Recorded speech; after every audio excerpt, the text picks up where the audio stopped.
والصلاة والسلام على أشرف الأنبياء والمرسلين خاتم النبيين سيدنا ونبينا ومولانا محمد وعلى آله وصحبه أجمعين. أما بعد، فقد قال الله تعالى في القرآن المجيد والفرقان الحميد: فأعوذ بالله من الشيطان الرجيم، بسم الله الرحمن الرحيم، قد أفلح من زكاها وقد خاب من دساها. صدق الله مولانا العظيم وصدق رسوله النبي الأمين الكريم. وقال تبارك وتعالى في عظمة حبيبه الكريم: إن الله وملائكته يصلون على النبي يا أيها الذين آمنوا صلوا عليه وسلموا تسليما. اللهم صل على سيدنا ومولانا محمد وعلى آله وصحبه وبارك وسلم. اللهم صل وسلم وبارك على حال محمد وعلى آل محمد. برادران السلام، عزیزو، بزرگو، دوستو، پچھلے کچھ جمعوں سے میں تعارف اسلام کے عنوان سے آپ کو مخاطب ہوں، یا تعارف دین کہوں تو مناسب ہوگا، کیونکہ اسلام بھی ایک دین ہے، اور اس عنوان سے میں نے دین کسے کہتے ہیں، دین کے شعبہ جات کیا ہیں، اور حقیقی دینداری کیا ہے، ان موضوعات پر آپ کو مخاطب کیا. اور اسی سلسلے میں میں نے دین کے 5 شعبے کیا کیا ہیں اس کی تفصیل بیان کی تھی، جس میں عقائد، عبادات، معاملات، اخلاقیات اور معاشرت، یہ جو دین کے 5 شعبے ہیں، ان میں عقائد، عبادات اور معاملات کے حوالے سے میں نے تفصیل سے آپ کو مخاطب کیا. پچھلے جمعہ میں نے معاملات کے حوالے سے خطاب کیا، اور اس میں یہ باتیں بیان کی تھی کہ دین میں معاملات کی بڑی اہمیت ہے، اور درستگی معاملات کی بڑی تاکید ہے. معاملات کو صحیح رکھنے کا ہمارے دین میں تاکید کے ساتھ حکم آیا ہے. معاملات کسے کہتے ہیں؟ لین دین. کئی قسم کے معاملات روزمرہ کی زندگی میں ہم کو درپیش ہوتے ہیں. بعض چھوٹے چھوٹے ہیں جو روزانہ کا معمول ہیں، بعض بڑے اہم ہوتے ہیں جو زندگی میں ہم ایک مرتبہ جب کرتے ہیں تو اس کے ساتھ کئی اور معاملات جڑ جاتے ہیں. مثلا ایک شخص نکاح کرتا ہے تو نکاح ایک وقت کا صرف معاملہ نہیں ہے، اس کے ذریعے ایک عورت، ایک مرد ایک بندھن میں باندھے جاتے ہیں، تو اس کے بعد بہت سارے دیگر معاملات ان کے بیچ میں روزمرہ کی زندگی میں پیش آتے ہیں. ایسے ہی ایک شخص کرایہ داری، مکانداری کا معاہدہ کرتا ہے، خرید و فروخت کا معاہدہ کرتا ہے، اور بھی بہت سارے معاملات ہیں جن کو انجام دیتے ہیں ہم، اور اس کے ساتھ کئی اور معاملات جڑ جاتے ہیں. اور معاملات کی اہمیت کیا ہے اور اس کی درستگی کی اہمیت کیا ہے، اس کی تفصیل پچھلے خطاب میں میرے گزری. آج ہم دین کا ایک اہم ترین شعبہ اخلاقیات، اس موضوع پر آپ کو مخاطب کریں گے. اخلاقیات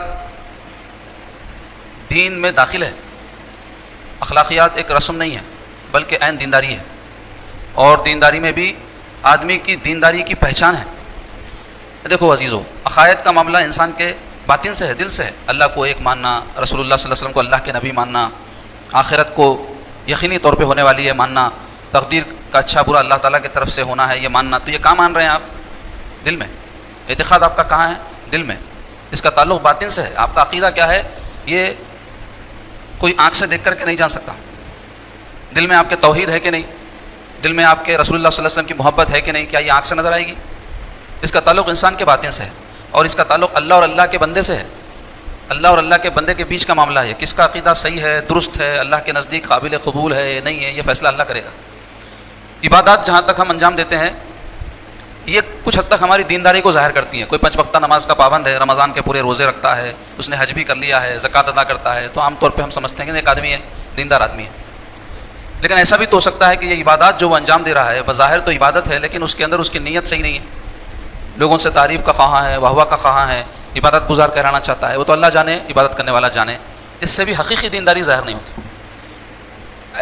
حقیقی دینداری کے ظاہر ہونے کے 2 اہم بنیادی طریقے ہیں اور پہچان ہیں. ایک ہے معاملات کی درستگی، دوسرے ہے اچھے اخلاق. انسان نے اللہ کو ایک مانا، رسول کو اللہ کے رسول مانا، خاتم النبیین مانا، دیگر عقائد اس نے اپنے دل میں رکھے، اور ایسے ہی اس نے عبادتیں کی اس کے تحت. تو ان عبادات نے اس کی شخصیت پر کتنا اثر کیا ہے اس کا پتہ چلے گا معاملات کی درستگی سے اور اخلاق حسنہ سے، اچھے اخلاق سے. یہ عبادات کیوں کرتے ہیں؟ عبادت برائے عبادت تھوڑا ہی ہے. ہر کام کے کرنے کا ایک مقصد رہتا نا. اگر بے مقصد کوئی کام انجام دے رہا ہے آدمی تو وہ کام بیکار ہے، فضول ہے. ہر کام ایک مقصد کے ساتھ ہوتا ہے، اور سمجھدار آدمی، عاقل آدمی کسی کام کو کرنے سے پہلے دیکھتا ہے کہ اس کے مقاصد کیا ہیں. تو ایسے یہ عبادات جو ہم کر رہے ہیں ان کے مقاصد کیا ہیں؟ کیا صرف ایک رسم ہے جو ادا کر لی جائے؟ 5 وقتہ نمازیں ہو، جمعہ کی نماز ہو، یا زکوٰۃ ہو، یا حج ہو، سب عبادتیں ہیں. یہ کوئی مالی عبادت ہے، کوئی جسمانی عبادت ہے. تو یہ کیوں انجام دے رہے ہیں؟ اس کا مقصد کیا ہے؟ اس کا مقصد ہے تقرب الی اللہ، بندہ اللہ کے قریب ہو جائے. نماز کیوں پڑھتا ہے؟ اللہ کے قریب ہو جائے، دعائیں مانگتا ہے اللہ سے، اپنے آپ کو اللہ کے قریب پاتا ہے کہ میں رب سے مانگ رہا ہوں، میری سن رہا ہے، نماز پڑھ رہا ہے، اللہ تعالیٰ مجھے دیکھ رہا ہے، اور حدیث پاک میں آیا ہے اللہ کی تم ایسی عبادت کرو گویا تم اس کو دیکھ رہے ہو، یہ نہیں کر سکتے تو یہ سمجھو وہ تم کو دیکھ رہا ہے۔ تو ان سب سے مقصود کیا ہے؟ اللہ کو اپنے قریب پانا، اپنے کو اللہ کے قریب پانا۔ تو کوئی بندہ واقعتاً اللہ کو اپنے قریب اگر پا رہا ہے تو پھر اس کی زندگی میں کچھ اس کے اثرات ظاہر ہونے چاہیے کہ نہیں؟ اللہ کے اگر قریب واقعتاً ہوا ہے، وہ عبادات کے ذریعے، عقائد کے ذریعے، توحید کا عقیدہ ہے، رسول اللہ صلی اللہ علیہ وسلم کی محبت ہے، فرشتے اللہ نے رکھے ہیں دو ادھر ہمارے تمام اعمال کو لکھ رہے ہیں، اس پر آپ کا یقین درست ہے، تو اس کا کچھ اثر زندگی پہ ظاہر ہونا چاہیے نا۔ اگر نہیں ظاہر ہو رہا ہے تو مطلب یہ ہے کہ وہ اثر نہیں کر رہی عبادت جیسا کہ کرنا چاہیے۔ عبادت تو ہو رہی ہے، اس کا اثر ظاہر نہیں ہو رہا ہے، مطلب مقصود عبادت حاصل نہیں ہو رہا ہے۔ تو وہ اثر کیسے ظاہر ہو؟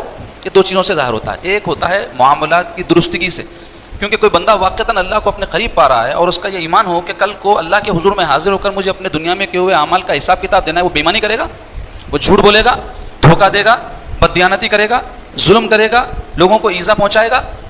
ہرگز نہیں۔ اس کا جو عقیدہ ہے اللہ کے سامنے حاضر ہونے کا، آخرت کا عقیدہ، اور اللہ ایک ذات موجود ہے اس کا عقیدہ، اس کو ماننا دل سے، اس کے اثرات کہاں ظاہر ہو رہے ہیں؟ معاملات میں۔ آدمی معاملات کی درستگی کیوں اختیار کر رہا ہے؟ صرف اس وجہ سے کہ اللہ ناراض نہ ہو، میں کسی کو دھوکہ دوں گا اللہ ناراض ہوگا، ہو سکتا ہے میں دنیا میں اس سے بچ جاؤں، سزا نہ ملے، اس دھوکے کے عمل سے مجھے کوئی سزا نہ ملے، بچ جاؤں۔ لیکن اگر اس کے دل میں یہی یقین ہو کہ یہاں بچ گیا تو وہاں کا کیا ہوگا، جب وہاں جاؤں گا تو وہاں کیا جواب دوں گا، تو یہ جو چیز ہے اس کو کیا کر رہی ہے؟ زندگی میں معاملات کی درستگی عطا کر رہی ہے۔ تو معاملات کی درستگی کیا بتا رہی ہے؟ کہ وہ واقعتاً اللہ کا ماننے والا ہے، رسول اللہ کا ماننے والا ہے، رسول اللہ نے حکم دیا تم اللہ کے ساتھ معاملات میں، بندوں کے ساتھ معاملات میں درستگی رکھو، دیکھو یہ درستگی رکھ رہا ہے، یہ اللہ کا سچا بندہ ہے، یہ اللہ کا اچھا بندہ ہے۔ تو ایسے ہی دوسری جو چیز جس سے انسان کا اللہ سے تعلق ظاہر ہوتا ہے کہ اخلاقیات۔ تو آج اخلاقیات ہمارا موضوع ہے، جو ایک اہم ترین موضوع ہے۔ جتنے دنیا کے ادیان ہیں عزیزو، ادیان دین کی جمع ہے، دنیا میں ایک دین ہمارا اسلام تو نہیں ہے، کئی دین ہیں، ہندوازم ہے، کرسچینٹی ہے، یہودیت ہے، بدھزم ہے، جینزم ہے، اور بھی بہت بے شمار اتنے ادیان ہیں، کئی ہم جانتے بھی نہیں ہیں، لیکن ہے اپنی دین، ان کی جگہ ان کا دین ہے، وہ اس کا انکار نہیں کر سکتے۔ ہاں یہ ہم کہیں گے اسلام دین حق ہے، اسلام سچا دین ہے، لیکن یہ ہم نہیں کہہ سکتے کہ کوئی دوسرا دین ہے ہی نہیں، حماقت ہوگی۔ یہ تو ہے ان کے ادیان بھائی، آپ جس ملک میں رہ رہے ہیں یہاں پہ آپ دیکھ لیں کہ ہندو مت ہے اور وہ ایک ایسا مذہب ہے جس کے کروڑوں ماننے والے ہیں، تو آپ انکار کر لیں تو حماقت ہوگی، لیکن ہے دین، تو ہم دین اسلام کے ماننے والے ہیں نا۔ تو ہر دین میں آپ دیکھیں ان کی تعلیمات میں ضرور بضرور اخلاقیات کی تعلیم رہے گی، کوئی دین دنیا کا ایسا نہیں ہے جس نے اچھے اخلاق کی تعلیم نہ دی ہو، تو ہمارا دین بھی دیتا ہے۔ لیکن ہمارے دین میں اور دوسرے ادیان میں فرق یہ ہے کہ ہمارا یہ ایمان ہے کہ ہمارا دین بندوں کا بنایا ہوا نہیں ہے، ہمارے رب نے اپنے رسول کے ذریعے ہم کو یہ دین دیا ہے۔ یہ ہمارے سب سے بڑے اطمینان کا سبب ہے اور سب سے بڑا ہمارے لیے فخر کا سبب ہے کہ ہمارا جو دین ہے ہم یہ مانتے ہیں کہ یہ اللہ کا دین ہے، دین اللہ ہے، رسول اللہ اس کے ہم کو عطا کرنے والے ہیں جو اللہ کے محبوب ہیں۔ اور پھر تیسری بات یہ ہے کہ یہ دین کامل دین ہے، کامل یعنی پورا دین کسے کہتے ہیں؟ جو ہر معاملے میں آپ کی زندگی کی آپ کی رہنمائی کرے، عقائد کیسے ہونے چاہیے آپ کے وہ بھی آپ کو سکھائے، معاملات کیسے ہونے چاہیے وہ بھی آپ کو بتلائے، عبادات آپ ایسے کریں وہ بھی آپ کو سکھلائے، معاشرت آپ کی کیسی ہو وہ بھی آپ کو جتائے، اخلاق آپ کے کیسے ہوں وہ بھی آپ کو معلوم ہو جائے آپ کے دین سے۔ تو آپ کا دین کامل دین ہے، کوئی قدم آپ کا ایسا نہیں ہے کہ جو آپ اٹھائیں اور آپ پیدل ہوں یہ جاننے سے کہ آپ کے دین نے اس میں کیا حکم دیا۔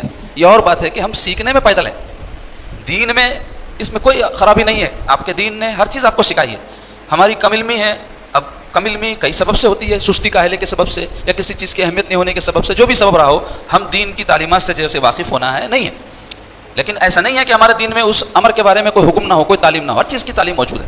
تو عزیزان گرامی، ہر دین کوئی ہو دنیا کا، وہ اپنے ماننے والوں کو یہی تعلیم دیتا ہے کہ تم اللہ کے بندوں کے ساتھ اچھے رہو، ان کے ساتھ اخلاق سے رہو، ان کو تکلیف مت پہنچاؤ۔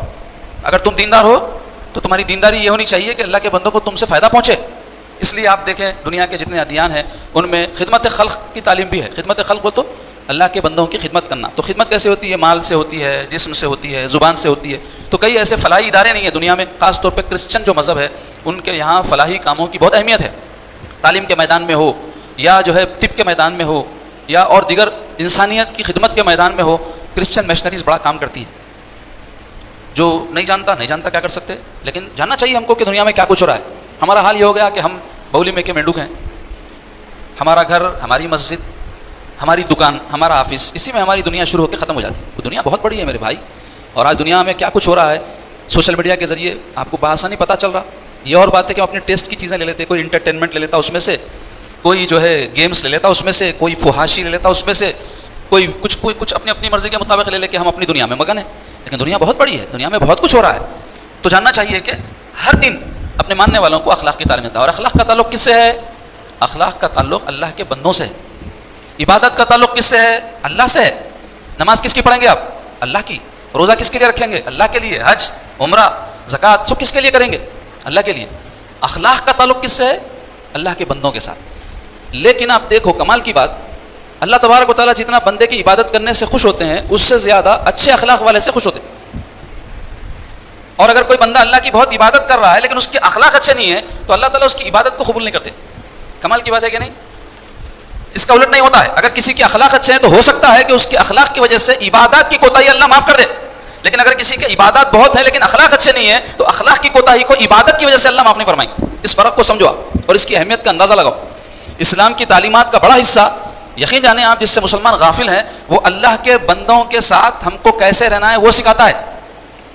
اللہ کے ساتھ کیسے رہنا ہے 25% احکام ہے اس کے شریعت میں جس میں عقائد ہے، عبادات ہے. باقی اسلام کی جو تعلیمات کا 75% ہے اس کا تعلق کس سے ہے؟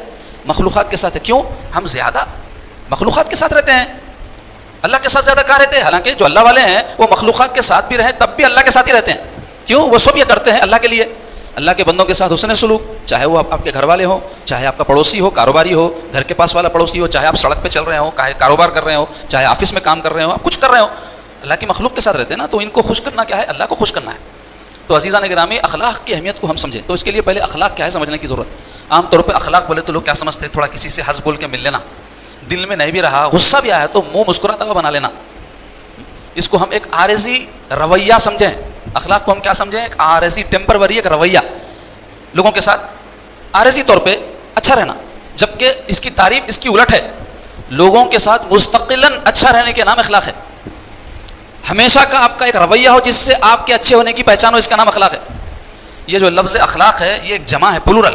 اس کا سنگولر ہے خلق. خلق کے معنی کیا ہوتے ہیں آپ کو معلوم؟ خلق کے معنی ہوتے باطنی صورت. آسانی سے سمجھانے کے لیے میں آپ کو یہ بات جملہ کہہ رہا ہوں. جیسے ایک ظاہری صورت ہوتی ہے انسان کی، اس کو کہتے ہیں خلق.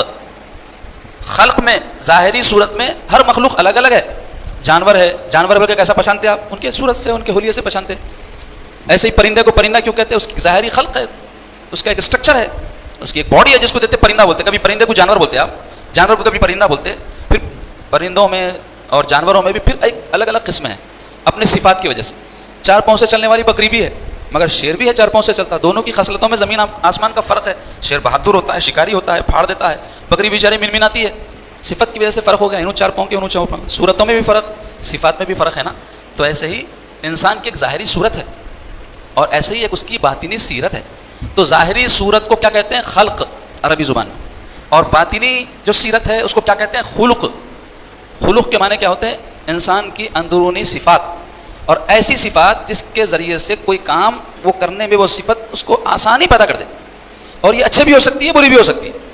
ایسا نہیں ہے کہ صرف اچھی صفات کو خلق کہتے ہیں. خلق کہتے ہیں اصل میں انسان کے باطن کو اور ایسی خصلت کو، ایسی صفت کو کہ وہ کام اس صفت سے متعلقہ اس کے لیے آسان ہو جائے. مثال دیتا ہوں آپ. اچھی صفت کی مثال، ایک انسان ہے سخی ہے. سخی کسے بولتے ہیں؟ خوش دلی سے راہ خدا میں مال خرچ کرنا، اس کو بولتے ہیں سخاوت. تو اگر کوئی آدمی سخی ہے یعنی اس کے اندر اگر صفت سخاوت ہے تو سخاوت کرنا اس کے لیے آسان ہوتا ہے. خرچ کر کے اس کو غم نہیں ہوتا، خرچ کر کے اس کو افسوس نہیں ہوتا. کیوں؟ اس کے اخلاق اچھے ہیں، کیونکہ اس کی سخاوت کی صفت ہے اس کے اندر جو اس کے لیے سخاوت کو آسان کر رہی ہے. اس کے برعکس کوئی آدمی بخیل ہے تو بخل بھی ایک صفت ہے، خراب صفت ہے، برے اخلاق میں سے. تو جو آدمی بخیل ہوتا ہے اس کے لیے بخل آسان ہو جاتا ہے اور اس کو بخل میں کوئی پریشانی نہیں ہوتی، سخاوت میں پریشانی ہوتی ہے. اور سخی کو کیا ہوتا ہے؟ بخل میں پریشانی ہوتی ہے، کیونکہ اس کا دل ایسا ہے، اس کی صفت ایسی ہے، اس کی خصلت ایسی ہے کہ وہ خرچ کرنا چاہتا ہے، خوش دلی سے کرنا چاہتا ہے. اس کو کوئی روک دے، منع کرے تو اس کو تکلیف ہوتی ہے، کیوں؟ اس کی صفت نہیں ہے وہ. ایسے ہی بخیل کو کوئی زور دے کہ تم خرچ کرو، اس کو بڑی تکلیف ہوتی ہے. کیوں؟ اس کی خصلت بخل ہے، اس کے اخلاق بخل ہیں، اس کا خلق بخل ہے. میں ایک ایک صفت کی مثال دیا، ایسے آپ تمام صفات کے اوپر اس کو قیاس کر لو. تو جو آدمی خوش اخلاق ہوتا ہے، حسن خلق جس میں ہوتا ہے، اس کے لیے اس کام کو کرنا جو اس کے اندر اچھی خصلت یا اچھے اخلاق ہے آسان ہو جاتا ہے. ایک آدمی بہادر ہے، بہادری ایک اچھی خصلت ہے، اچھا خلق ہے، اچھے اخلاق میں سے ایک اخلاق خلق ہے. تو جو آدمی بہادر ہوتا ہے اس کے لیے بہادری آسان ہوتی ہے. اس کے برعکس بزدلی ہے، بزدل آدمی جو ہوتا ہے، وہ ڈرپوک جو آدمی ہوتا ہے، اس کے لیے ہمت کرنا مشکل ہوتا ہے کہ نہیں؟ لازمی بات ہے، اس لیے تو اس کو بزدل کر رہے ہیں. تو کیا پتہ چلا؟ اچھے اخلاق اور برے اخلاق انسان کے اندرونی معاملہ ہے، مگر یہ جو اخلاق ہوتے ہیں عزیزو ماں پیٹ سے خراب نہیں ہوتے. اللہ تبارک و تعالیٰ اپنے بندوں کو فطرت اسلام پہ پیدا فرماتا ہے. حدیث شریف میں آیا، رسول کریم صلی اللہ علیہ وسلم فرماتے ہیں کہ جب کوئی بندہ پیدا ہوتا ہے تو فطرت اسلام پہ ہوتا ہے. فطرت اسلام مطلب اسلام دین فطرت ہے، انسان کو جیسا ہونا چاہیے سلامتی والی فطرت کے ساتھ پیدا ہوتا ہے. اس واسطے بچہ کوئی بھی غلطی کرے تو کیا بولتے؟ چھوڑو بھائی معصوم ہے. بولتے کیوں؟ ابھی انہیں بالغ نہیں ہوا، اچھے برے کی تمیز نہیں ہوئی، اس سے جو غلطی ہو رہی ہے یہ پکڑ کے قابل نہیں ہے. جب بڑا ہو جائے گا، بالغ ہو جائے گا، صاحب سمجھ ہوگا، جب اس کو پکڑیں گے. تو کیوں کہتے ہیں ایسا؟ اس واسطے کہ اللہ نے تو اس کو اچھا پیدا کیا تھا، ابھی انہیں سکھانے اچھا برا، اس واسطے معافی ہے. سرکار فرماتے ہیں کہ بچہ فطرت اسلام پہ پیدا ہوتا ہے، اس کے ماں باپ اس کو یہودی، نصرانی یا مجوسی بنا دیتے ہیں. یعنی جیسے ماحول میں انہیں پنپتا ہے ویسا بنتا ہے. مسلمانوں کے گھر میں پیدا ہوا تو اسلام لا لے گا، 99% ایسے ہوتا ہے، ایک کا دکا کوئی نکلا ہوا ہے تو الگ بات. ہندوؤں میں پیدا ہوا انہیں زیادہ تر ہندو ہی بنتا، عیسائی میں پیدا ہوا عیسائی بنتا. بعد میں چل کے کسی کو حق کی تلاش ہو تو وہ حق کو پالے گا، یہودی سے مسلمان ہو جائے گا، نصرانی سے مسلمان ہو جائے گا. کوئی مسلمان ہو اس کی قسمت پھٹی ہوئی ہو تو بعد میں چل کے مرتد بھی ہو سکتا ہے. لیکن فطرتاً تو اللہ نے اس کو پاک صاف بھیجا، اس میں کوئی خرابی، کوئی برائی، کوئی بری خصلت نہیں ہوتی. ماں باپ بناتے ہیں، ایک بیس ہے اس کا. دوسرے کیا ہے؟ ماحول بناتا ہے اس کو، ماحول، صحبتیں اس کو برا بناتی ہے. کئی گھروں میں کیا ہوتا ہے، مسلمان تو ہوتے ہیں وہ لوگ جن کے گھر میں بچہ پیدا ہوا لیکن صفات ان کے اچھے نہیں ہوتے، خصلتیں ان کی اچھی نہیں ہوتی، اخلاق اچھے نہیں ہوتے. تو اس ماحول میں جب وہ پنپتا ہے تو اس ماحول کو اختیار کر لیتا ہے. اس کی جب تربیت نہیں ہوتی، کیونکہ تربیت کب ہوگی؟ تربیت اس وقت ہوگی تربیت کرنے والا خود تربیت یافتہ ہونا بھائی. مثلا کسی کے ماں باپ اچھا برا جانتے ہو، کسی کے ماں باپ صحیح غلط میں فرق کرتے ہو، کسی کے ماں باپ کے اخلاق اچھے ہوں، تب وہ اپنے بچوں کو یہ منتقل کریں گے نا. ماں باپ کے اخلاق اچھے نہیں ہیں تو لازمی بات ہے بچے کو بھی وہی سکھائیں گے نہیں بھی تو وہی سیکھے گا، کیونکہ ماحول وہی ہے. کسی کے ماں باپ کے اندر اچھی خصلتیں نہیں ہیں تو وہ جس بچہ جو ماں باپ کے ساتھ پنپے گا وہی عکس کرے گا، وہی سیکھے گا، تو ویسے ہی بن جائے گا. تو اس کے لیے بڑا اہم کیا ہوتا ہے؟ پہلے ماں باپ سدھریں، ماں باپ سنوریں. وہ جب سنوریں گے، سدھریں گے تو ان کو سنورنے سدھرنے کی اہمیت پتہ ہوگی تو اپنے بچے کو بھی سنواریں گے اور سدھاریں گے. جب یہی بگڑے ہوئے ہوں گے تو ایک گیپ آ گیا، یہ گیپ فل نہیں ہو سکتا، بہت مشکل ہے. یا تو پھر اس کو کوئی ایسا اللہ والا مل جائے جس کی صحبت کو اختیار کر کے اپنے ماں باپ کو اوورٹیک کر کے وہ اچھی طرف چلا جائے، مگر ایسا بہت کم ہوتا ہے. ایک گراؤنڈ دے دیا جاتا ہے بچوں کو، ایک ذہن بنا دیا جاتا ہے، ایک سوچ اور فکر ان کو دے دی جاتی ہے. بعد میں چل کر کے کوئی اس پہ کام بھی کرے تو زمین جیسی ہوگی، فصل ویسی ہوگی. مثلا کوئی بنجر زمین ہوگی، کوئی بعد میں اس پر کام بھی کرنا چاہے گا تو اس کو محنت زیادہ لگے گی. کوئی استاد ہے، کوئی مرشد ہے، کوئی مصلح ہے، وہ چاہے گا ان کو سدھاروں. پتھر ڈال کے زمین پوری آپ اس کے حوالے کر دیے، پلاٹ بالکل ایسا ہے بنجر ہے، تو اس کے اوپر کیا اناج اگائے گا بیچارہ؟ وہ اس کی ساری عمر خالی گڑھے کھودنے میں چلی جائے گی، پتھر نکالنے میں چلی جائے گی. لیکن زمین اگر ماں باپ ایسی دیں جو صاف و شفاف ہو، جو پتھر سے اور کانٹے دار جو ہے درختوں سے پاک ہو، تو اگر کوئی مرشد ہو یا استاد ہو یا مصلح ہو تو وہ آگے کا کام بآسانی کر سکتا ہے. یہ بات سمجھنے کی ضرورت ہے. آج لوگ کہہ رہے ہیں علماء کیا کر رہے ہیں، مرشدہ سب بیکار ہے، یہ سب تقریریں کرنے والے، اس سے ہوتا جاتا کیا؟ یقیناً نہیں ہوتا. میں خود کہہ رہا ہوں کیوں نہیں ہوتا. آپ نے زمین ان کو اچھی دی نہیں جس کے اوپر وہ اناج اگا سکیں، پھل اگا سکیں. آپ نے بنجر زمین ان کے حوالے کی، یعنی اپنی اولاد کو جو پوزیشن کے ساتھ علماء کے حوالے کرنا چاہیے تھا، جو پوزیشن کے ساتھ اساتذہ اور جو مشائخ کے حوالے کرنا چاہیے تھا ویسا کیے نہیں، اور توقع آپ رکھ رہے ہیں کہ آپ کا بچہ جنتی بن جائے گا. نہ صرف بلکہ ہم کو جنت میں لے کے جائے گا.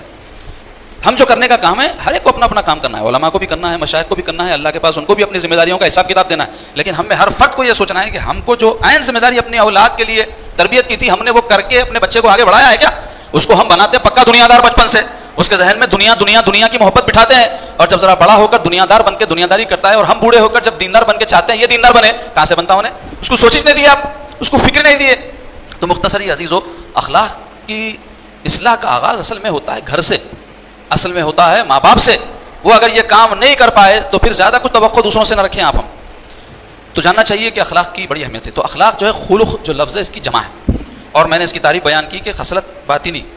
تو جیسے آپ دیکھیں ایک آدمی کی ظاہری صورت ہوتی ہے، پسندیدہ صورت کون سی ہوتی ہے؟ رنگ گورا ہو، ناک پتلی ہو، آنکھ بڑی بڑی ہو، اور بھی دیگر جو حسن کے لیے چیزیں ہوتی ہے وہ صورت میں پائی جائے تو وہ چہرہ بھاتا.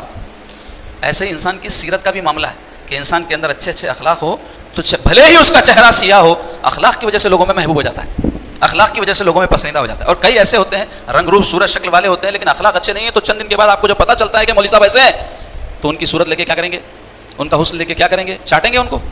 اصل چیز جو قائم رہنے والی ہے وہ ہے اخلاق. یہاں بھی کمائیں گے وہاں بھی. اب آئیے تمام ادیان میں جیسے میں کہا اخلاق کی تعلیم ہے، اخلاق کی تاکید ہے، اس کی فضیلت بیان کی گئی ہے. اچھے اخلاق اختیار کرنے کا ہر دین حکم دیتا ہے، تاکید کرتا ہے. ہمارا دین بھی کرتا ہے اور ہمارے دین میں تو اس کی بہت زیادہ تاکید ہے. اس حوالے سے آپ دیکھیں کہ ہمارے دین نے صرف تعلیم سے کام نہیں لیا. تعلیم کیا ہے یہ میں بات کر رہا ہوں، میں آپ کو یہ تعلیم ہے، آپ کو میں ترغیب دلا رہا ہوں اخلاق. ہمارے دین میں اللہ تعالیٰ نے ایک ایسی ذات پاک کو اخلاق و کردار کا عملی نمونہ بنا کر ہم کو دیا جس کو کہتے ہیں محمد رسول اللہ صلی اللہ علیہ وسلم. صرف تعلیم نہیں ہے وہاں بلکہ جن اخلاق کی حضور تعلیم دیے اس کا عملی پیکر تھے. سب سے پہلے تو قرآن رسول پاک صلی اللہ علیہ وسلم کی اخلاق کی تعریف کر رہا ہے, اور اللہ تعالیٰ کا ارشاد ہے وَإِنَّكَ لَعَلَىٰ خُلُقٍ عَظِيمٍ, بے شک آپ اخلاق کے عظیم مرتبے پر ہیں. عظیم اخلاق ہے آپ کے. یہ کون کہہ رہے ہیں عظیم اخلاق ہے؟ اللہ تبارک و تعالیٰ کہہ رہے ہیں. اخلاق کسی کے اندر پیدا کون کرتا ہے؟ اللہ کی ذات. بندے کا کام محنت کرنا ہے, لیکن جب تک اللہ نہیں چاہے کسی کے اخلاق سنور سکتے. تو وہ ذات گرامی اپنے محبوب کے اخلاق کے حوالے سے کہہ رہی ہے کہ محبوب آپ اخلاق کے عظیم مرتبے پر ہیں. تو اللہ تعالیٰ کو خود حضور کے اخلاق اتنے پسند ہے کہ اس کی تعریف فرما رہے ہیں. سید عائشہ صدیقہ رضی اللہ تعالیٰ عنہ سے کسی صحابی نے ایک دن پوچھا, اور انہیں سے پوچھا جانا چاہیے, کیونکہ کسی بھی انسان کی اچھائی اور برائی کا حقیقی معنی میں واقف اس کے گھر والے ہوتے ہیں نا, اور گھر والوں میں بھی گھر والی ہوتی ہے. یہ اور بات ہے کہ وہ اتنی سمجھدار ہو کہ سمجھ سکے کہ اخلاق کہتے کسے ہیں, اخلاق والا ہوتا کیا ہے. اگر کوئی نہ سمجھ ہوگی تو اس سے پوچھیں گے تو وہ اپنے شوہر کی برائی کرے گی. لیکن سید عائشہ تو عاقلہ تھی, رسول اللہ کی صحبت یافتہ تھی, حضرت ابوبکر صدیق کی صاحبزادی ہیں, اور رسول اللہ صلی اللہ علیہ وسلم سے کم عمر میں ان کی شادی ہوئی تھی. اس وجہ سے کہ حضور صلی اللہ علیہ وسلم دین سیکھ کے امت کو سکھائے, مومنوں کی ماں ہیں, ان کی تعریف و توصیف اللہ نے بیان کی, سورہ نور میں ان کی برآت اللہ نے نازل فرمائی. ایسی وہ بی بی تھی. تو ان سے صحابہ آ کر کے حضور پاک صلی اللہ علیہ وسلم کے بارے میں پوچھا کرتے تھے. اور دیکھو کیسا ذوق و شوق صحابہ کا تھا علم کی حصول کے بارے میں. آج ہماری کیسی غفلت ہے, کوئی مولوی صاحب کا گئے تو اپنے گھر کے جھگڑے کا فتویٰ پوچھنے جاتے, وہ بھی ہماری مرضی کا ہے کیا نہیں دیکھتے ہیں, دوسرا مدرسہ پکڑتا ہی. کتنے ایسے بیویوں کو 3 طلاق دینے کے بعد میں حنفی فقہ کے مطابق حکم ہے کہ وہ فقہ بتاتا ہے کہ طلاق ہو جاتی ہے, تو انہوں کیا کرتے ہیں اپنے نفس کی خاطر ان کو چھوڑ کے دوسروں کو پکڑتے جو یہ کہے کہ 3 کی 1 ہوتی. یہ ہمارا مزاج ہے. حق کو پانا نہیں ہے, نفس کے لیے کیا چیز سہولت دیتی ہے شریعت میں وہ حاصل کر لینا, شریعت کو اپنے لیے ڈھالنا, نہ کہ شریعت میں ہم ڈھالنا. یہ مزاج ہے ہمارا. تو مختصر یہ کہ جاتے تھے صحابہ, پوچھتے تھے سرکار کے احوال تاکہ اس پر عمل کریں, اتباع کریں رسول اللہ صلی اللہ علیہ وسلم کی. اور گھر کے احوال سرکار کی زوجہ پاک سے بہتر کون بتا سکتا تھا؟ رسول اللہ صلی اللہ علیہ وسلم کیسے تھے, حضور کا اٹھنا بیٹھنا, کھانا پینا, گفتگو, گھر والوں کے ساتھ حسن سلوک کیسا تھا, کون بتا سکتا ہے سرکار کے زوجہ سے بڑھ کے؟ تو جا کے ایک صحابی پوچھے کہ اے ام المومنین رسول اللہ صلی اللہ علیہ وسلم کے اخلاق کیسے تھے؟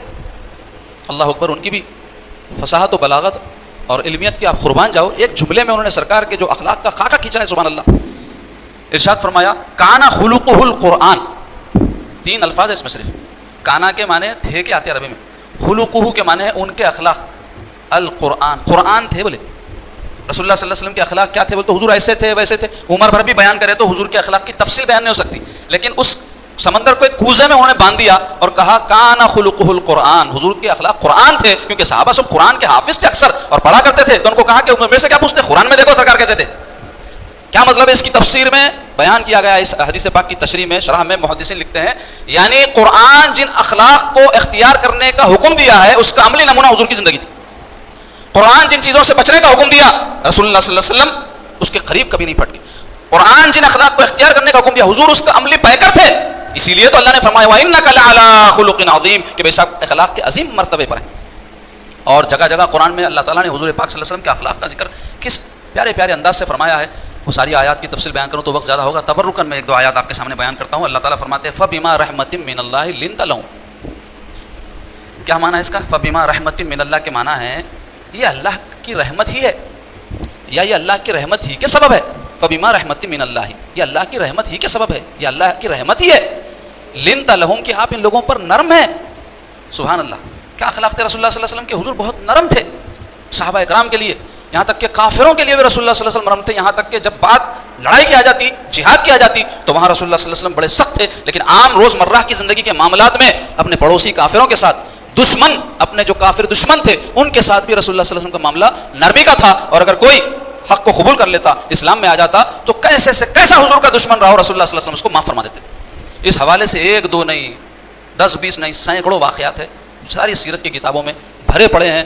بس پڑھنے والوں کو ضرورت ہے کہ وہ اس کو پڑھیں اور اس پہ عمل کریں اور اتباع کریں اپنے آقا صلی اللہ علیہ وسلم کی. مشہور واقعہ ہے فتح مکہ کا کہ رسول اللہ صلی اللہ علیہ وسلم دشمنوں پر بھی کیسے رحم و کرم فرمانے والے تھے. لِنْتَ لَهُمْ سرکار کی صفت قرآن کہہ رہا, ان پر نرم ہے.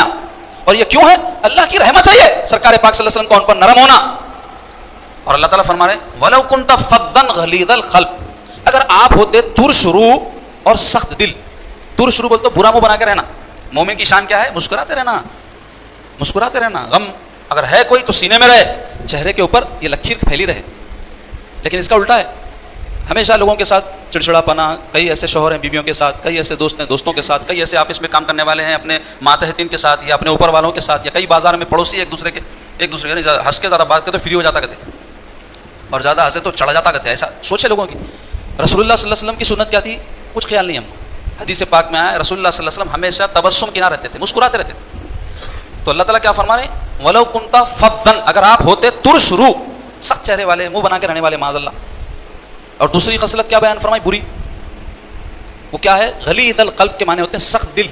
کسی کی تکلیف دیکھے، کسی کی پریشانی دیکھے، کوئی دھوپ میں ہے، کوئی پریشان ہے، کوئی پیاسا ہے، کوئی بھوکا ہے، کوئی مر رہا، کوئی احساس نہ ہو، فوٹو اتارنا، ویڈیو لینا خالی. زیرا آج کل وہی ہے غلیظ القلب ہے، یہ سخت دلی. رشتہ داروں میں کئی ہے، معلوم رہتا مجبور ہے، جان دے بھائی اپنے بہت مصیبت ہے، کہاں لگا لیے پیچھے پڑ جاتا. پڑوس میں رہتا کوئی تکلیف مبتلا، جان دے بھائی میتاں ہو جا رہے ہیں تو لوگ بول رہے ہیں جاتے بھائی کوئی بھی کرتے، ہم گئے تو نہیں ہوتا کیا؟ پہلے کیا تھا؟ میں گیا تو آگے رہوں گا، رشتہ داری رہو نہ کرو، مسلمان بھائی ہے میرا، ایسا جذبہ تھا. کوئی آدمی گر گیا سڑک پہ اس کا خیال کرتے تھے، آج مار دے رہے ہیں کوئی تو کوئی روکنے والا نہیں ہے. غلیظ القلب بولتے اس کو. تو اللہ تعالیٰ کیا فرما رہے ہیں؟ اگر آپ ہوتے ترش رو اور سخت دل، انفضوا من حولک، جتنے نظر آ رہے ہیں یا رسول اللہ یہ سب بھاگ جاتے آپ کے پاس. تو مطلب یہ ہے کہ نہ آپ ترش رو تھے نہ سخت دل تھے، آپ کا متبسم چہرہ رہتا تھا، ہمیشہ تبسم کے یہاں رہتے تھے، اور ہمیشہ لوگوں کی خیرخواہی، ہمدردی، انسانیت کی بنیاد پہ آپ فرمایا کرتے تھے، جس کے بارے میں 20 واقعات ہیں، اس میں واقعہ بات لمبی ہو جاتی. تو مختصر یہ عزیز ہو کہ جب فتح مکہ ہوئی تو وہ کافر جو رسول اللہ صلی اللہ علیہ وسلم کو 13 سال مکے میں، اور فتح مکہ 8 ہجری میں ہوئی، تو 13 میں 8 جوڑ لو آپ کتنے سال ہوتے؟ 21 سال ہوتے. اتنے سال تک رسول اللہ صلی اللہ علیہ وسلم کو ستائے، اذیتیں دی، مکے میں رہے تک وہاں تکلیفیں دی، اس کی بڑی داستانیں ہیں. ایسے ہی جب مدینے میں آئے تو جنگیں کیے، سازشیں کیے، قتل کرنے کی پلاننگ کیے، کیا کیا نہیں کیے. وہی سارے مجرم فتح مکہ کے دن 10,000 مسلمانوں کا لشکر تھا، اور یہ سارے محصور تھے کعبۃ اللہ شریف کے اندر، گھیر لیا گیا تھا، ان کو کہیں نہیں نکل سکتے تھے. تو ویسے وقت میں ہر کوئی یہ سوچ رہا تھا کہ آج سرکار پاک صلی اللہ علیہ وسلم ان کو نہیں چھوڑیں گے، لیکن پیارے آقا صلی اللہ علیہ وسلم کی شان عفو و درگزر، جس کو اللہ تعالیٰ فرما رہے ہیں لنت لہم، آپ ان پر نرم ہیں، ظہور میں آتی ہے. اور پیارے آقا صلی اللہ علیہ وسلم عام اعلان فرماتے ہیں لا تثریب علیکم اليوم فاذهبوا وانتم طلقاء. کیا فرمائے؟ آج کے دن تم کو کوئی مواخذہ نہیں ہے، کوئی پکڑ نہیں ہے، کوئی پوچھنے والا ہے نہیں ہے، جاؤ تم سب کو معاف کیا جاتا ہے. یہ تھی شان عفو و درگزر. کس کو؟ دشمنوں. جو کیا کیا نہیں کیے اس کی داستان سیرت میں پڑھو، وقت بہت ہو گیا، نہیں بیان کر سکتا. تو عزیزان گرامی، اخلاق بولے تو خالی کھٹے مٹے بات نہ، لوگوں کے ساتھ ہنس کے مل لینا، خندہ پیشانے سے ملنا نہیں، یہ بھی اس کا ایک چھوٹا سا حصہ ہے. لیکن اصل میں اخلاق کیا ہوتے ہیں؟ اچھے اخلاق، کیونکہ برے اخلاق بھی ہیں. اچھے اخلاق کی ایک فہرست ہے، برے اخلاق کی ایک فہرست ہے. تو ایک مسلمان کے لیے ضروری ہے کہ وہ جانے، فرض ہے اس پر، فرض ہے جیسے نماز کے احکام سیکھنا فرض ہے، جیسے معاملات میں سچائی، دیانت داری، امانت داری فرض ہے، ایسے ہی فرض ہے وہ جانے کہ اچھے اخلاق ہے کیا. کیونکہ جب تک جانے گا نہیں اختیار کیسے کرے گا؟ اور جب تک برے اخلاق کیا ہے جانے گا نہیں چھوڑے گا کیسے؟ تو آپ بتائیے ایمانداری سے، ہر کوئی اپنے اپنے دل پہ ہاتھ رکھے، ہم میں کتنے ہیں جن کو یہ پتا ہو کہ اچھے اخلاق کیا کیا ہیں؟ ذرا گن دئیے بھائی، 2 4 5 بولے تو 1 2 کیا نہیں ختم بھول جاتے. یا ایسے برے اخلاق کیا کیا ہیں ذرا گنو بھائی، 2 3 کے بعد میں نہیں معلوم. تو افسوس کی بات ہے جب پتہ ہی نہیں ہے ہم کو اچھے اور برے اخلاق کیا ہے، تو اب جو اختیار کرنے کی چیزیں کریں گے کیسا، اور جو چھوڑنے کی چیزیں چھوڑیں گے کیسا؟ تو اس کے لیے علم ضروری ہے، اچھے اخلاق ہے کیا. پھر خالی یہ معاملہ علم سے بھی پورا نہیں ہوگا، کیونکہ کسی چیز کے جان لینے سے وہ چیز حاصل ہو ضروری نہیں. آپ کو میرے کو سب کو معلوم امریکہ کہاں ہے، امریکہ میں، انڈیا میں چاہیے. تو امریکہ معلوم ہوگا بعد میں جانے کے واسطے طریقہ رہتا نا، ایک ویزا ہونا، ٹکٹ ہونا، خرچہ ہونا، پانی ہونا، سب ہونا نا. تو ایسے ہی کیا ہے، اچھے اخلاق جان لینے سے آدمی اچھے اخلاق والا نہیں بن جاتا. یہ خالی ترغیب کے لیے ہے، اخلاق تک جانا پڑے گا، اخلاق اختیار کرنے پڑے گا. اور پھر راستے میں رکاوٹ ہے برے اخلاق، وہ تو دور کرنا پڑے گا. تو اس کے لیے فارمولہ کیا ہے؟ اس کے لیے فارمولہ یہ ہے کہ برے اخلاق پیدا کیسے ہوتے ہیں، ان کاموں سے بچنا. جب تک کہ زمین صاف نہیں ہوئی اس کے اوپر پودے نہیں اگائے جا سکتے، جب تک کہ پتا زمین میں سے نکالے نہیں گئے، کانٹے نکالے نہیں گئے، آپ جو چاہتے ہیں مرضی کا پیڑ نہیں لگایا جا سکتا. ایک اصول ہے دنیا کا. گھر جب بناتے ہیں تو کھدبڑی زمین کے اوپر انجینئر اپنا کام نہیں کر سکتا، پہلے پلاٹ کو مسطح کرنا پڑے گا، ایک لیول کرنا پڑے گا، پتھر نکالنا پڑے گا، پانی آئے تو وہ مشین سے باہر پھینکنا پڑے گا. اس مرحلے سے جب آپ جا کے تعمیر شروع کر سکتے ہیں. تو ایسے ہی اچھے اخلاق کے لیے آپ کو پہلے پتہ ہونا چاہیے کیا چیزیں اچھے اخلاق کے لیے رکاوٹ بنتی ہیں. تو اس کے لیے پہلی رکاوٹ ہے آپ کا میرا منہ. آپ کو حیرانی ہوگی بھائی اخلاق سے منہ کا کیا تعلق؟ منہ سے تعلق ہے اس کا، کیونکہ منہ سے جو بھی اندر جاتا ہے پیٹ میں جاتا ہے، اور آدمی کے پیٹ میں جب اترتا ہے وہ غذا اس کا خون بنتی ہے، اس کا گوشت بنتی ہے. تو جیسی غذا جائے گی ویسی خصلتیں پیدا ہوگی. حرام غذا جائے گی بری خصلتیں پیدا ہوگی، حلال غذا جائے گی اچھی خصلتیں پیدا ہوگی. ساتھ ساتھ پھر حلال بھی ہو تو ہماری شریعت کا حکم کیا ہے؟ کھانے کے حوالے سے سیر ہو کے نہیں کھانا، خوب نہیں کھانا، آدھا پیٹ کھاؤ یا بہت ہو جائے پون پیٹ کھاؤ. ایک حصہ کھانے کے لیے، ایک حصہ پانی کے لیے، ایک حصہ ہوا کے لیے، بلکہ حدیث میں آیا. مطلب کیا ہے؟ خالی رہے. تو اس کو ہم کیا سمجھے ہوئے؟ خالی چوبی ایک ایسی بات ہے بس کر لیے تو کر لیے، نہیں. یہ ضروری ہے ایک مسلمان کو اپنے اخلاق سنوارنے کے لیے کہ اس میں اندر کیا جا رہا ہے. حلال حرام کے حوالے سے بھی دیکھے، حلال بھی ہے تو پھر کھانے کے بارے میں اپنے آپ کو روکے. آج آپ دیکھیں ہمارے پاس ہوٹلوں کا، دعوتوں کا کیا عالم ہے. ہمارے اخلاق کیوں خراب ہو رہے ہیں؟ ہم اس سے اس کو جوڑ لے چلیں. ہم بول رہے ہیں اللہ کی نعمت ہے، حلال ولیمہ ہے، کھاتا جو چاہے کھاؤ، یہ ہوتا اب جو ہو رہا ہمارے اخلاق جو خراب ہو رہے ہیں. ہمارے اندر جو بے غیرتی آ رہی، بے حیائی آ رہی، ہٹ درمی آ رہی، سخت دلی آ رہی، ترش روئی آ رہی، یہ سارے برے اخلاق ہے. یہ پیدا کیسا ہو رہے ہیں؟ جو چاہے ڈال لو. حرام حلال تو چھوڑ ہی دو، حلال بھی ہے تو ہمارے پاس حکم ہے کھانے کے بارے میں کہ اپنے آپ کو قابو کرو. دوسرے یہ زبان برے اخلاق پیدا ہونے کا ذریعہ. یہ زبان غیبت کرتی، جھوٹ بولتی، الزامہ لگاتی، جھگڑے کرتی، یہ سب زبان. اس کو خواب ہونے کے رہتے اخلاق نہیں سمجھتے. تیسرے یہ آنکھ سے بے حیائی، بدچلنی، بے غیرتی، بے حسی سب یہاں سے اندر داخل ہوتی. چوتھے ہے بری صحبتیں تباہ و برباد کرتی انسان کو. آج مسلمان نوجوان بچیوں کا کیا حال ہے. اتنے شرمناک حالات ہے کہ ہم اس مقام مقدس سے کھڑے ہو کر اظہار بھی نہیں کر سکتے کہ آج مسلمان قوم کا نوجوانوں کا کیا حال ہے. آپ ناجائز تعلقات میں مبتلا، آوارہ گردیوں میں مبتلا، لواطت میں مبتلا، نشے کی عادتوں میں بڑی تعداد مسلمان نوجوانوں کی مبتلا. لڑکے تو لڑکے، لڑکیوں کے بارے میں ہم جانتے ہیں سوشل میڈیا کے ذریعے آپ کو ہم کو خبریں ملتی کیا کیا بدکاریاں ہو رہی ہیں، کیسی آوارہ گردیاں ہو رہی ہیں، کیا کچھ ہو رہا ہے. یہ برے اخلاق نہیں ہے، اس کو برے اخلاق سمجھ نہیں. بے حیائی سے بدتر کوئی اخلاق ہے. رسول اللہ صلی اللہ علیہ وسلم ارشاد فرمایا ہے ہر دین کا ایک خاص وصف ہے جس سے وہ دین پہچانا جاتا ہے، اور اسلام کا وصف ہے حیا. اسلام کے اخلاق میں سب سے اعلیٰ وصف حیا. اور میرے سرکار فرمایا الحیاء من الایمان، حیا ایمان میں داخل ہے، عمل نہیں ہے. یہ عمل میں کوئی غلطی ہو ایک الگ چیز ہے، ایمان میں گڑبڑ ہو جائے تو سارے عمل غارت. تو حیا گئی، ایمان گیا. ایمان جہاں ہے اس کی پہچان کیا ہے؟ حیا دار رہتا وہ آدمی، مرد ہو کے عورت. تو عزیزان گرامی اب اس کا علاج کیا ہے؟ تو علاج یہ جو بھی میں بتایا، کم کھانا، کم سونا، کم بولنا، لوگوں سے کم ملنا. تو یہ سب خرابیوں کے بداخلوں کے راستے بند ہوتے. آپ دیکھ لو آج معاشرہ اس کا الٹ ہے نہیں ہے. اگر الٹ نہیں ہے تو آپ میں سے کوئی آ کر مجھے یہ نماز ختم ہونے کے بعد سوال کر لے، کوشش کروں گا اس کو مطمئن کرنے کی. آج الٹ ہے اس کا معاشرہ. آج ہم کھانے میں پڑے ہوئے جبکہ ہمارا دین کرا کم کھاؤ. آج دیکھو آپ کتنے مسلمان ایسے ہیں جن کے سونے کے اوقات مقرر نہیں ہے، جو دل میں آیا جیسا دل میں آیا سوتے ہیں. فرض نمازوں کا کوئی اہتمام ہے، تہجد وہجد تو چھوڑ دو، امت میں اکثریت ختم ہو گئی ہے اس کی. ایسے ہی دیکھیں آپ کم بولنا. آج کیا ہے، جس کو منہ ہے جو چاہے بولے جا رہا ہے، اہل ہے نہیں ہے، صحیح بول رہا ہے غلط بول رہا ہے، کسی کو کوئی خیال نہیں ہے، جو دل میں آیا. بچے ماں باپ کو جو دل میں آیا بول رہے ہیں، بیویاں شوہروں کو جو دل میں آیا بول رہے ہیں. لڑائی جھگڑے جب ہوتے ہیں تو کیا کیا مسلمانوں کی زبانوں سے کلمات نکلتے ہیں آپ ہم سب جانتے ہیں. ایسے ہی کم ملو ہمارا دین بولا. لیکن بری صحبتوں کا کیا حال ہے آج کل؟ سب سے خطرناک تو فون ہے آپ کا، جس کے اندر آپ کی سب سے بڑی بری صحبت آپ کو میسر ہے گھر بیٹھے، ہر ایک کے لیے اپنی مرضی کی. جو گیم کھیلنا چاہ رہا ہے گیم کی صحبتوں میں مبتلا ہے، جو فحش ویڈیوز دیکھنا چاہ رہا ہے اس میں مبتلا ہے، جو انٹرٹینمنٹ کے نام کے اوپر دیگر جو ویڈیوز جو دل میں آیا دیکھنا چاہ رہا ہے اس میں مبتلا ہے. کم کھانا، کم سونا، کم بولنا، کم ملنا.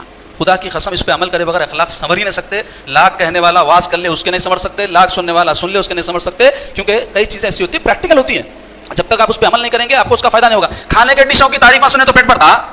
ہرگز نہیں. کھانا پکانا پڑتا. پکانا ہے تو سودا لانا پڑتا، ماہر سے پکانا پڑتا، تب جا کے پکتا. پکے بعد بھی پیٹ نہیں بھرتا، منہ میں ڈالنا پڑتا.